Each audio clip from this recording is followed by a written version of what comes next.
પાલિકામાં ખોટી રીતે નોકરી મેળવવા માટે તપાસનો જે મામલો હતો, આ મામલામાં નોકરી મેળવવા ગ્રેજ્યુએટ યુવાનોએ 7 પાસનું રિઝલ્ટ બનાવતા પોલીસ ફરિયાદ થઈ છે। 35,000ની સફાઈ કર્મીની નોકરી મેળવવા માટે ગ્રેજ્યુએટ છતાં યુવકે 7 પાસનું રિઝલ્ટ આપ્યું।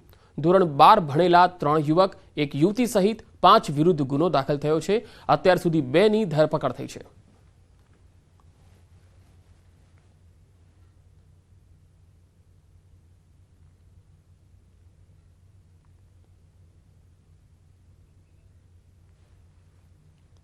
બનાસકાંઠામાં મામલતદારના બનાવટી સહી સિક્કાથી ખેડૂતોને લૂંટનારો સકંજામાં આવી ગયો।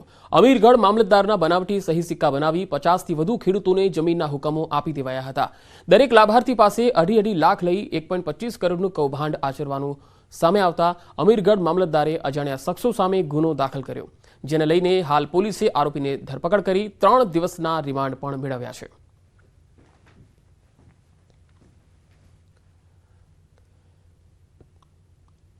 ગિફ્ટ સિટીમાં એટીએમમાંથી લાખોની ઉઠાંતરી થઈ। પર્સ ચોરી કર્યા બાદ 1.30 લાખની રોકડની ચોરી। એલસીબીએ 2 આરોપીની ધરપકડ કરી છે। તસવીરોમાં જોઈ શકાય છે કે આરોપીઓ એટીએમમાં દાખલ થઈ રહ્યા છે। ફૂડ કોર્ટના ઓપનિંગ કાર્યક્રમમાં વેપારીના પર્સની ચોરી થઈ હતી। પર્સમાંથી એટીએમ સાથે પાસવર્ડ મળતા 1,30,000 ઉપાડી લીધા।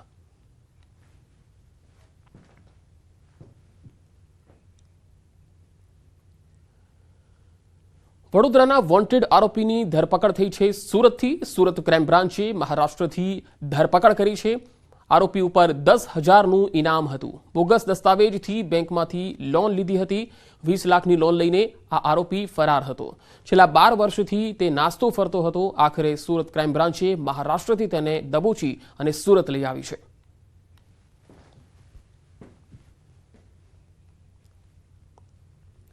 સુરત ક્રાઇમ બ્રાન્ચને મોટી સફળતા મળી। રિક્ષામાં પેસેન્જરની નજર ચૂકવીને લૂંટ ચલાવતો આરોપી પકડાયો છે। આરોપી આસિફ અઝીઝ શેખની ધરપકડ કરાઈ છે। આરોપી તેના 3 સાગરીતો સાથે મળીને લૂંટને અંજામ આપતો હતો। પેસેન્જરોને વાતોમાં ફસાવી નજર ચૂકવી લૂંટને અંજામ આપતો। પોલીસે આરોપી પાસેથી 4,64,340નો મુદ્દામાલ કબજે કર્યો છે। આરોપીએ અગાઉ અનેક ગુનાને અંજામ આપ્યો હોવાનું પણ કબૂલ્યું છે।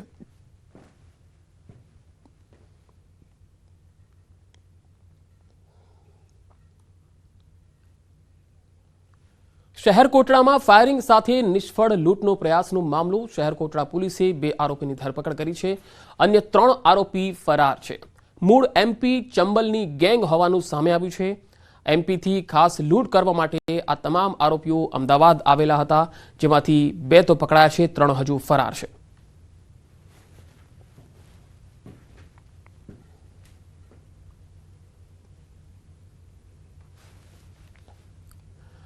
અમદાવાદમાં મોબાઈલ ચોરીનો શક રાખીને માર મારવામાં આવ્યો। યુવકનું સારવાર દરમિયાન મૃત્યુ થઈ ગયું। કાગડાપીઠ પોલીસે 2 યુવકો સામે ફરિયાદ નોંધી છે। અમદાવાદમાં મોબાઈલ ચોરીનો શક રાખીને માર માર્યો હતો। યુવકનું સારવાર દરમિયાન મોત થયું। કાગડાપીઠ પોલીસે 2 યુવકો સામે ફરિયાદ નોંધી છે।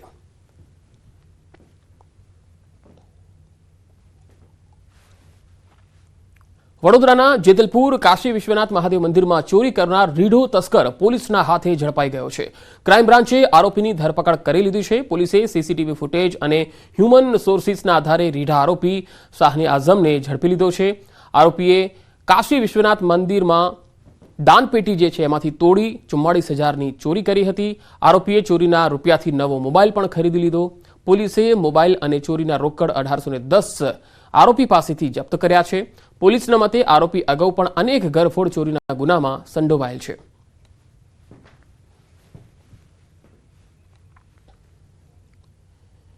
ખેડાનો નડિયાદ ટાઉન પોલીસ મથકનો એએસઆઈ 25,000ની લાંચ લેતા પકડાયો છે। જામીન બાબતે એએસઆઈએ 1 લાખની લાંચ માંગી હતી। ફરિયાદીની પત્નીના જામીન નામંજૂર થતા ફરિયાદીની પત્નીના રિમાન્ડ ન લેવા અને પુત્રને વહેલી ચાર્જશીટ કરી આપવા માટે રમેશ મકવાણાએ લાંચ માંગી હતી। જોકે રકઝકના અંતે મામલો 25,000માં થાળે પડ્યો। લાંચની રકમ ₹25,000 આપવા માટે ફરિયાદી આરોપીની કચેરી ગયા, જ્યાં એસીબી દ્વારા અગાઉથી ગોઠવવામાં આવેલા છટકામાં ₹25,000ની લાંચ લેતા રમેશ અંબાલાલ મકવાણા આ બાદ પકડાઈ ગયા। હાલ એસીબી પોલીસે વધુ તપાસ હાથ ધરી છે।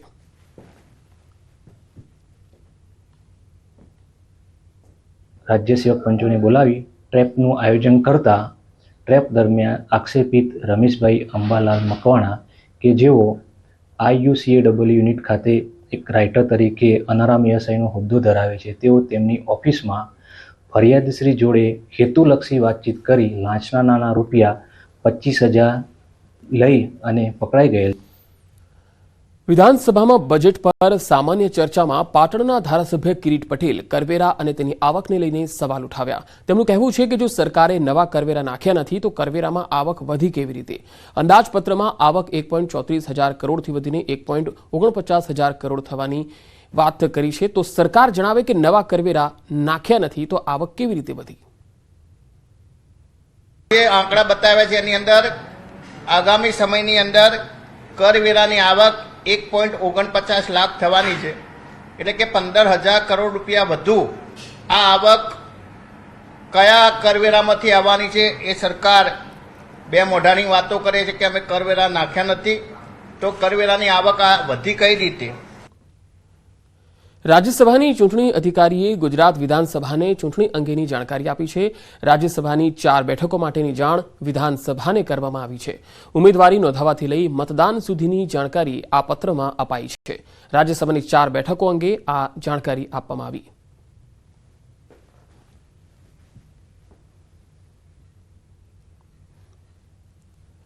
લોકસભાની ચૂંટણીને લઈ ભાજપનું ગાંવ ચલો અભિયાન હવે શરૂ થયું છે. આવતીકાલે સીએમ ભૂપેન્દ્ર પટેલ બનાસકાંઠાના જલોત્રામાં ગાંવ ચલો અભિયાનમાં જોડાશે. કેન્દ્રની યોજના અનુસાર આવતીકાલથી 2 દિવસ સુધી તમામ કાર્યકર્તાઓ માટે જવાબદારી નિશ્ચિત કરવામાં આવી છે. ગાંવ ચલો અભિયાનમાં 56,000થી વધુ કાર્યકર્તાઓ જોડાશે અને સીએમ રાત્રિ રોકાણ કરીને કેન્દ્ર અને રાજ્ય સરકારની વિવિધ યોજનાઓની માહિતી આપશે.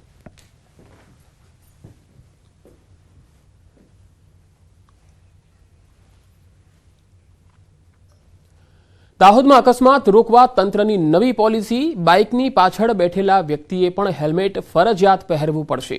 હેલ્મેટ ન પહેરનાર સામે કાર્યવાહી થશે.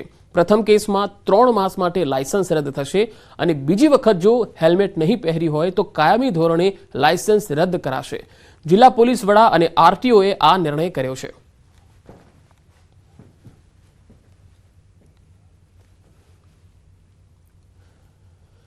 રાજકોટનું 2024-25નું બજેટ મંજૂર થયું. સ્ટેન્ડિંગ કમિટી ચેરમેન જયમીન ઠાકરની પ્રેસ કોન્ફરન્સ પણ યોજાઈ. મનપાના કોર્પોરેટરોની ગ્રાન્ટ વધારવામાં આવી છે.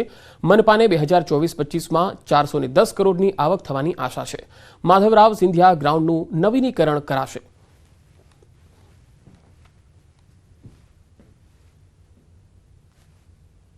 ઝીરો થઈ ગઈ છે.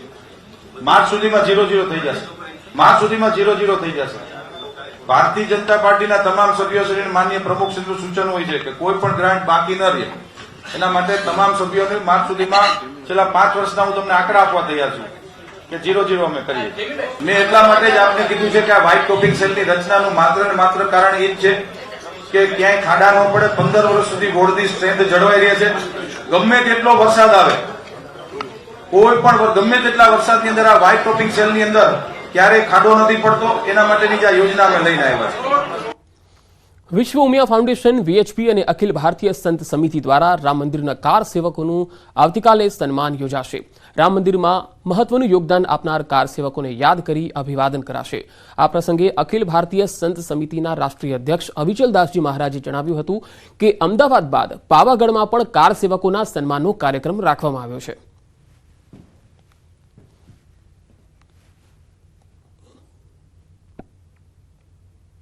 અહીંયા એવા કારસેવકો આવશે કે જે અયોધ્યામાં સેવા માટે ગયેલા અને એમની ચરણ રજ આપણે અહીંયા પ્રાપ્ત થાય. તો એવો એક કાર્યક્રમ અમે બીજો પણ એક રાખ્યો છે કે 22 તારીખે જાન્યુઆરીની રામ જન્મભૂમિ મંદિરની પ્રતિષ્ઠામાં ગુજરાતમાંથી જેટલા કુલ લોકો ગયા હતા એમનો પણ એક સત્કાર સમારંભનું આયોજન અમે પાવાગઢ ખાતે કર્યું છે. તો જે કાર સેવકો ત્યાં ગયા હતા એ કાર સેવકોના કદમ જ્યાં રામ જન્મભૂમિ પર અયોધ્યામાં પડેલા છે એ કદમ આ ભૂમિ ઉપર પડે અને અમને એની ધન્યતા અમે અનુભવીએ એટલા માટે એ ભાવ સાથે આ કાર સેવકોનું આપણે અભિવાદન કરીએ છીએ. આગળ વધુ સમાચારો પર નજર કરીશું. હાલ રોકાઈશું એક બ્રેક માટે.